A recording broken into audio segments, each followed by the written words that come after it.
Magandang hapon po. Yan, interviewin natin si Nanay ulit, yung interview natin noong nakaraan. Kamusta po? Naalala niyo pa po ba ako? Oo, may bibigay ako sa iyong keychain. Galing Italy. Nung ako magkakalawakan naman kayo. Kagandahin, nasa kotse ko pa eh. Okay po. Yan, mamaya pa naman po ako alis. Yan.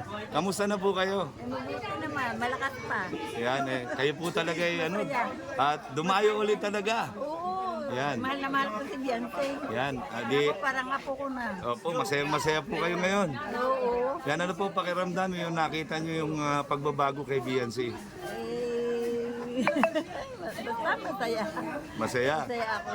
Yan, talagang hindi po matatawaran yung paghanga nyo kay Beyonce. Biro nyo, mula Batangas hanggang dito ay... Parang natouch yung loob ko nung makita ko yung kanyang yung buhay niya. Opo. Kasi nakaupo, nakatingin sa laot, sa dagat.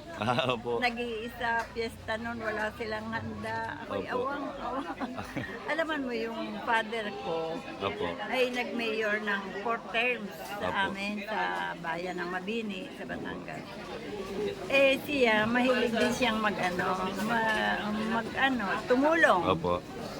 Pero kami naman hindi napakayaman. Basta kung ano lamang, kung sino lang ko, yun lang aming Yung kaya lang pong ito. Yung kaya lang, hindi naman ako.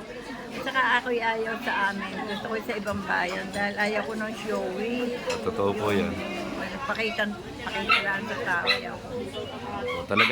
Talagang bukal sa pagtulo, yung puso yung pagtulong. Makita ko may pulo, bibili ko in-order ko sa Jollibee ng pagkain, bigay ko, pera, kaunti. Yan po. Sa munting kaparaanan po ay malaking bagay yan. Nabibihasa naman ang kuman, saka hindi natututong trabaho eh. Yan, oo nga po. Yan. At saka ano po dapat talaga pagka tinutulungan at tinuturuan din kung paano buhayin ang sarili. Ano po? Kaya Yan po yung isa yan sa advokasya ko, yung pagtumulong ako, tuturuan ko sila kung paano mamuhay. Yung pamingwit na ginagamit ko para may maihatag sa hapagkainan nila ay ibinibigay ko sa kanila para matuto sila mamingwit. yun, maganda yun. Hindi po ba? Yan po. Ano nga po pangalan niyo ulit, Mother? Ako? Opo. Leti. Si Mami Leti. Mami Leti Kalangi. Kalangi. Kalangi. Kalangi. Kalangi. Oo. Yan po si Mami Leti Kalangi. Yan po siya po yung kung natatandaan niyo po. Pero yung asawa ko yung patay na biloso yun. Yung ginagamit ko lagi yung dalaga pa ako. Kalangi. Kung natatandaan niyo po si Mami Leti po, yung in-interview natin sa Lighthouse, yung nakita namin sa daan.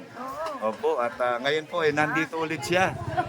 Talagang winitness niya yung pag-turnover po ng bahay nila Beyonce. Talaga pong nandito po siya, talagang die hard po siya sa Beyonce po, sa EDC.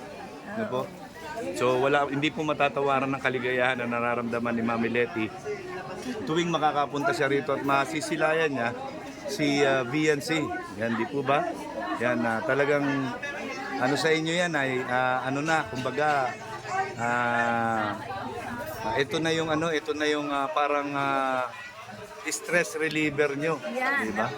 talaga. To keep your heart young. Di po ba? Ayan.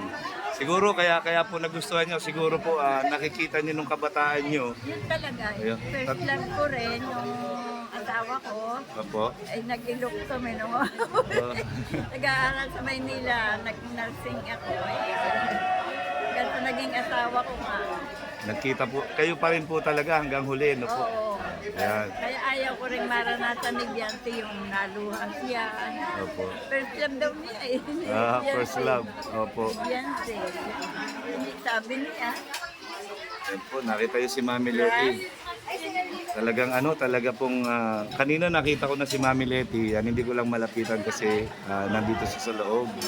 So, ayun po, kaya tuwan-tuwa po ako nung nakita ko ulit si Mami Leti. Talaga pong yung kanyang yung pagiging fanatic niya is talagang solid po talaga kay Beyonce po. Kahit na gaano kalayo talaga pong nag-travel siya papunta rito, makita niya lang po o masaksihan niya yung turnover ng bahay ni Beyonce. Ano po pakiramdam ngayon, Mami Leti? Ako ako'y hindi parang ako'y hindi ko may paliwanag eh. Hindi ko makakuha kung gaano talagang kasayahan ko. Ay, Yan ay, saya sorry. ako sa naganap dito kuwan. Talaga naman pong lahat naman po ay masaya. Talagang masaya. Hindi lang po tayo dito, kundi yung buong mundo po na nakakakilala sa BNC, talaga pong napakasaya po nila. Yung sa live ni Kuya Bal na 30,000 viewers po, lahat po nagdiriwang at masaya na napaiyak ni BNC sa kanyang mensahe kanina. Ang daming gustong pumarito eh. Hindi, walang means sila eh. Ako, may sasakyan ako kaya ako takbo agad dito. Oo nga po ay. Yan, maraming salamat po Mami Leti no, sa talagang pagsuporta nyo, solid support po sa kay BNC. Sana po wag po kayong magsasawa. Ano po? Yan. Sa mga susunod na mga okasyon po, lalo na sa debut. Yan. Pamahal na sa akin yung batang yun, parang apo ko na. Opo. Sinabi ko sa kanya,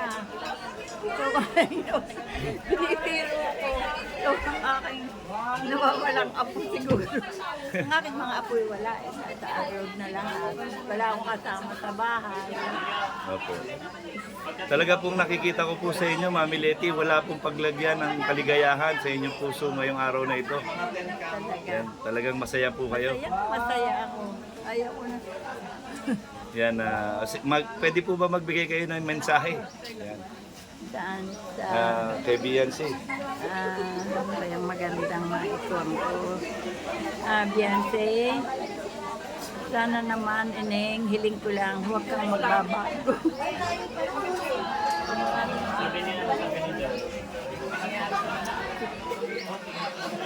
Kung paano kita nakita sa vlog, kung paano ko ikaw nakita ng personal, saya ako. Para sa masaya ako. Nakita kitang ganyan, magandang bata, mabait. At maging maganda rin ang iyong buhay, ang iyong kinabukasan. Talagang ako'y kuwang-kuwang dinig sa iyo. Ako'y sayang-saya sa iyo pagka ikinakikita ko, masaya. Pero pag ikinaiyak ay na papaluha din ako. Yan. Talaga po mahal na mahal niyo si BNC. Huwag, mahal na mahal kita ini. Talagang hindi ko mapagsidlan ang kasiyahan ko ngayon. Ayaw ko na yatang ko. Umalis muna. O mamaya na ako. Opo, mainit pa po. Mamaya. Napaka sobrang init. Opo. Yan, maraming salamat po Mami Leti. Yan, yan po, napapayak pa si Mami Leti habang nagbibigay ng mensahe kay BNC. Talaga pong ramdam na ramdam natin yung kaligayahan sa kanyang puso. Yan, maraming salamat po ulit Mami Leti. Sana po magkita po tayo sa susunod na okasyon sa kanyang 18th birthday po. Yan, asahan ko po ba kayo? Oo naman. Ayan, Magsasadya uli ako dito. Opo, magkita po tayo, Mami Leti. Yan, maraming salamat. Ingat po kayo sa biyahe, Mami Leti. Ha? Yan, maraming salamat po. God bless.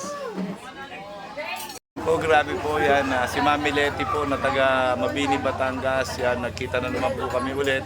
Maraming salamat po sa kanya. Sana po sa susunod na okasyon po ay magkita kami ulit. Yan, dito po sa bahay ni BNC.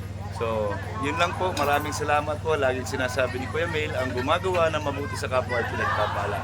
Mabuhay tayong lahat hanggang gusto natin ng naaayon sa kalooban ng Panginoon. God bless po at magandang hapon sa inyo lahat. And I love you 3 times a day. Bye-bye po. Bye-bye.